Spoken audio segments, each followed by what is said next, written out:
The Gentle Giant in the Garden. In a quiet neighborhood just outside a bustling city, there was a garden like no other. Tucked behind a little blue house, bordered by white picket fences and swaying sunflowers, this garden held a secret as tall as the tallest tree and as gentle as a summer breeze. In the very heart of the garden lived a gentle giant named Benjamin. Benjamin was not like the giants from old fairy tales. He wore no ragged clothes or stormy frowns.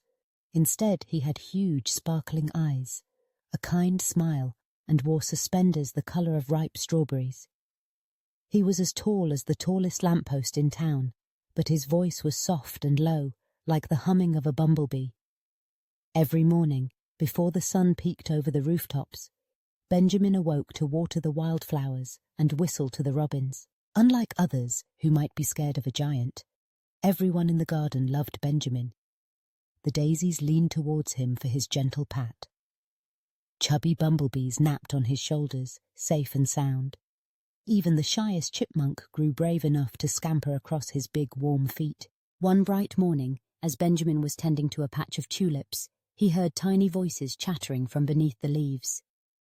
He knelt gently, for even when crouched, he towered over most. There, peeking out timidly, were 3 small children. Their names were Millie, Jack, and Sam. New to the neighborhood, their eyes sparkled with wonder as they stared up at Benjamin.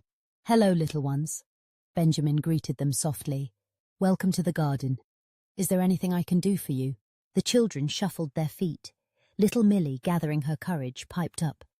"Are you dangerous? You're very big." Benjamin's deep, warm laugh rumbled like soothing thunder.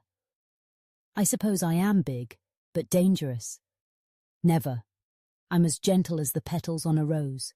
To prove it, Benjamin carefully scooped an apple that had fallen too high for the children to reach. He polished it on his sleeve until it shone, and gently handed it to Jack.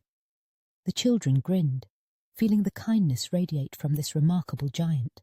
Each day after, the children returned. Under Benjamin's watchful gaze, they played hide-and-seek among the marigolds and learned to plant seeds. Benjamin knew just how deep to dig a hole for the tiniest seed and just how much water each plant liked best.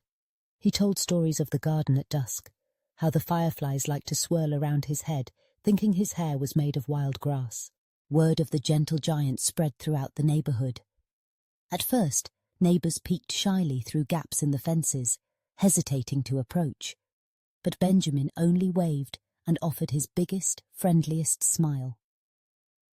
Soon, curiosity and kindness bloomed. Families brought picnics and set out blankets beneath the great old apple tree. Even Mr. Anderson, who was rather grumpy and rarely smiled, joined in, taking a nap in Benjamin's enormous shadow on a hot day. Benjamin taught everyone something wonderful, that being different could be a gift. He showed that strength can be soft, and that the biggest creatures can have the kindest hearts. The garden blossomed with laughter and joy, and Benjamin's gentle hands helped the smallest seeds grow tallest.